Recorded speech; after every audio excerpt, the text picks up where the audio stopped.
Դեռ 2006 թվականին, երբ Facebook-ը նոր էր սկսում իր առաջին քայլերը, Instagram-ը այդ ժամանակում անգամ գոյություն չուներ։ Սակայն ինտերնետ հարթակում գոյություն ուներ մի վայր, որտեղ մարդիկ օրը սկսում էին կատուների տեսանյութերով եւ ավարտում ապագա երգիչների cover երգերով։ Այդ հարթակը կոչվում էր youtube.com։ YouTube-ը հիմնադրվել է 2005 թվականին։ PayPal-ի 3 նախկին աշխատակիցներից Chad Hurley, Steve Cheney եւ Javed Karimi կողմից։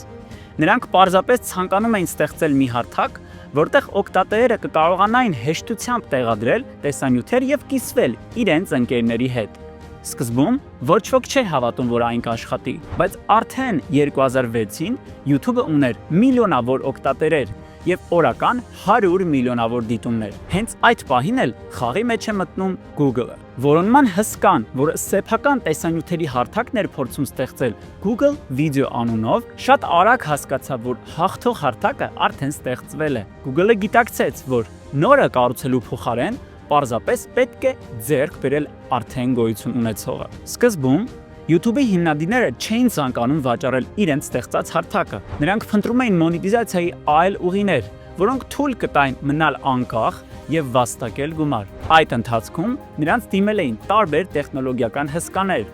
Yahoo-ն, Microsoft-ը, Viacom-ը եւ News Corp-ը, Fox-ի սեփականատերը։ Սակայն թիմը մերժում էր բոլոր առաջարկները։ Այս ընթացքում Google-ը սկսել էր գաղտնի բանակցություններ, նույնիսկ օգտագործելով Project Pepperwood անունը, որպեսզի տեղեկատվությունը չհասնի մամուլ։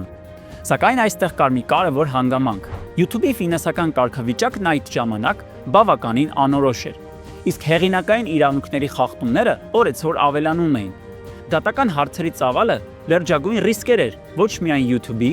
այլև ցանկացած գնորդի համար։ Սակայն Google-ը հավատում էր, որ իր հնարավորություններով կկարողանա կարգավորել բոլոր այդ խնդիրները։ Վերջապես YouTube-ի 3 հիմնադիրները ընդունեցին Google-ի առաջարկը եւ 2006-ի հոկտեմբերի 9-ին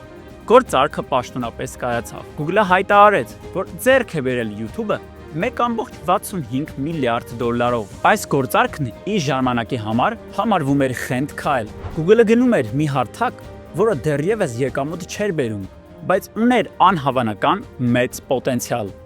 Եվ հենց այստեղից էլ սկսվում է թվային մարքեթինգի նոր դարաշրջանը։ YouTube-ը դարձավ պատմության պատմելու, լսարան կառուցելու եւ բրենդերի կենթանացնելու ամենահզոր հարթակը։ Google-ը գնել էր ոչ միայն ինչ-որ կայք, այլ ամբողջ մարդկության ուշադրությունը։